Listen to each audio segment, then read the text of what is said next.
1956 में shell company के जियो scientist और स्टैनफोर्ड में प्रोफेसर ने अनुमान जताया था कि साल 2000 के आसपास दुनिया में तेल उत्पादन अपने चरम पर होगा। तब ये अनुमान हैरान करने वाला था, क्योंकि तेल की अर्थव्यवस्था बढ़ती ही जा रही थी। कुछ लोग सोचते थे इससे वित्तीय संकट आ जाएगा, कुछ का ख्याल था कयामत आ जाएगी। खाद्य और तेल की ऊंची कीमतों और खेती और बिजली पर उनके असर की चर्चाएं भी होने लगी थी, लेकिन ऐसा नहीं हुआ। जिन आपूर्ति समस्याओं को लेकर लोग घबरा रहे थे, उसकी कमी कभी नहीं हुई। 2000 के दशक की शुरुआत में हम जीवाश्म ईंधनों के बगैर जीवन की कल्पना भी नहीं कर रहे थे। इलेक्ट्रिक वाहन तकरीबन अनसुनी बात थी। ऐसे में तेल आपूर्ति का खात्मा हमारे अस्तित्व पर संकट की तरह लगता था। जलवायु परिवर्तन के प्रति जागरूकता आने से अक्षय ऊर्जा को गति मिली है, उनका उत्पादन भी बढ़ा है। सौर और पवन ऊर्जा से बिजली उत्पादन किफायती भी है। अमेरिका और चीन जैसे बड़े प्रदूषक देश भी हरित तकनीक में भारी निवेश कर रहे हैं। 2023 में एक खास बात हुई। हम अक्षय ऊर्जा में निवेश की बात कर रहे हैं। इसने 2022 में जीवाश्म ईंधनों की बराबरी की और 2023 में उससे भी आगे बढ़ गया। माइक कॉफिन अब जलवायु नीति के साथ बाजारों के तालमेल पर शोध करते हैं। फासला और बढ़ेगा ही। हालांकि जीवाश्म ईंधनों, खासकर तेल के बिना ज्यादा काम नहीं चलेगा, लेकिन अक्षय ऊर्जा स्रोतों का भविष्य चमकदार दिखता है। अब चिंता ये जताई जाती है कि डिमांड पीक पर पहुंच जाएगी या उसमें स्थिरता आ जाएगी। अक्टूबर 2023 में अंतर्राष्ट्रीय ऊर्जा एजेंसी ने एक रिपोर्ट जारी की, जिसमें तेल और अन्य जीवाश्म ईंधनों के खत्म होने का अनुमान लगाया गया था। इसमें सप्लाई नहीं, डिमांड पीक को अंत बताया गया है, जो स्थिति 2030 में आ सकती है। ज्यादा मांग और कम आपूर्ति का मतलब ऊंची कीमत, मांग में कमी और ज्यादा आपूर्ति का मतलब कम कीमत। ये एक बड़ी बात है, क्योंकि 2020 के कोविड के दौर को छोड़कर तेल की मांग हर साल बढ़ती आ रही है। इसका मतलब ये नहीं कि हम जीवाश्म ईंधनों का इस्तेमाल बंद कर देंगे, बल्कि उनसे जुड़े नए प्रोजेक्टों का बचाव करना ज्यादा मुश्किल हो जाएगा, क्योंकि जीवाश्म ईंधनों की काफी सप्लाई हो रही है।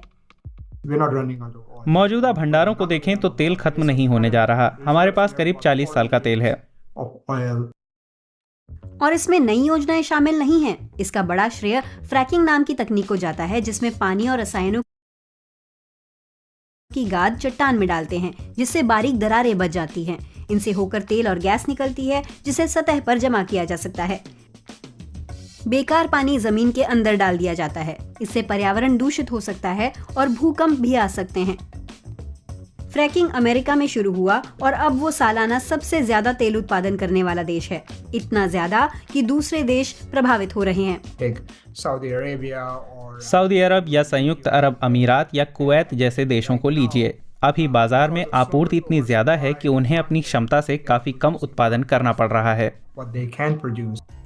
एक ओर तेल की आपूर्ति जरूरत से ज्यादा हो सकती है और दूसरी ओर मांग स्थिर हो रही है। निवेशक भी जीवाश्म ईंधनों से दूर जा रहे हैं, लेकिन तेल कंपनियां विस्तार चाहती हैं। इसलिए शेल, एक्सॉन और टोटल एनर्जीज जैसी बड़ी कंपनियां अभी भी मांग बढ़ने पर दाव लगा रही हैं। डेटा बताता है कि बीपी को छोड़कर सभी कंपनियां उत्पादन बढ़ा रही हैं। फे होल्डर उस रिपोर्ट की प्रमुख रिसर्चर हैं, जिसमें तेल कंपनियों के दावों की जांच की गई थी। टोटल एनर्जीज का कहना था कि वो अपने कैपिटल एक्सपेंडिचर का 25% हिस्सा अक्षय ऊर्जा से बिजली बनाने में इस्तेमाल करेगी। लेकिन इसमें क्या शामिल होगा, इस पर गौर करें तो पाएंगे कि गैस आधारित ऊर्जा भी शामिल है। यूँ लगता है कि कंपनियां अक्षय ऊर्जा की ओर बढ़ रही हैं, लेकिन असल में वे जीवाश्म ईंधन में ही भविष्य देख रही हैं। बिजनेस ऑपरेशन जरूरी रफ्तार से नहीं बदल रहे हैं। रूस की रोजनेफ्ट और सऊदी अरब की अरामको जैसी सरकारी तेल कंपनियां भी जीवाश्म ईंधनों पर दाव लगा रही हैं। भले ही नए प्रोजेक्ट कभी फायदेमंद साबित ना हो, नए ढांचे बनाने और ड्रिलिंग शुरू करने में कई साल लगते हैं। ये ऐसी संपत्ति साबित हो सकती है जो निवेश किए जाने के बाद उपयोगी ना रहे। कुछ देशों के लिए बदलाव के दौरान या तेल कीमतों में गिरावट आने पर वित्तीय बजट का 30 से 40% हिस्सा खतरे में पड़ सकता है। उनकी अर्थव्यवस्था पर इसका भारी असर पड़ेगा। इसका असर लोगों पर भी पड़ सकता है। दुनिया भर में कई पेंशन फंडों को तेल और गैस में निवेश किया गया है। अगर ये कंपनियां लुढ़कीं तो करोड़ों लोगों का बुढ़ापा वित्तीय असुरक्षा में घिर जाएगा। तेल के खत्म होने की आशंकाओं के बीच लगता है कि अक्षय ऊर्जा में निवेश एक समझदार वित्तीय फैसला होगा। वो किफायती हैं और उनके नए प्रोजेक्टों में फंसकर बेकार जाने या मुनाफा ना दे पाने का खतरा कम है। ये सभी चीजें हमें तेल से दूर होने में मदद करेंगी, लेकिन ये रातों रात नहीं होगा। क्योंकि अनुमानों के मुताबिक अभी कुछ समय जीवाश्म ईंधनों की जरूरत पड़ेगी। पवन और सौर ऊर्जा के काम न करने की स्थिति में वे बैकअप पावर का काम करेंगी।